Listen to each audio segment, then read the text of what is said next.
ደህና ነኝ። አንዳንዴ የመጣሁትን መንገድ ብጠራጠርም አንዳንዴ ራሴን አሳንሼ ባይም ባልጋ ልብስ ተሸፍኜ ባለቅስም ከልፋት ውጭ የድካሜን ፍሬ አለመብላቴን ቢያስከፋኝም አንዳንዴ ነገሮች ሁሉ ቢሰለቹኝና ሁሉንም ትቶ ለመጥፋት ባስብም ደህና ነኝ። እየታገልኩ ነው። እናንተ ደካሞች ሸክማችሁ የከበደ ሁሉ ወደ እኔ ኑ፣ እኔም አሳርፋችኋለሁ። እኔ መንገድና እውነት ሕይወትም ነኝ።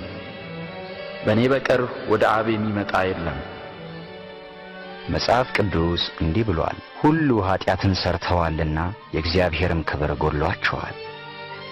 እንደገናም እንዲህ ይላል፣ የኃጢአት ደሞዝ ሞት ነውና የእግዚአብሔር የጸጋ ስጦታ ግን በክርስቶስ ኢየሱስ የዘላለም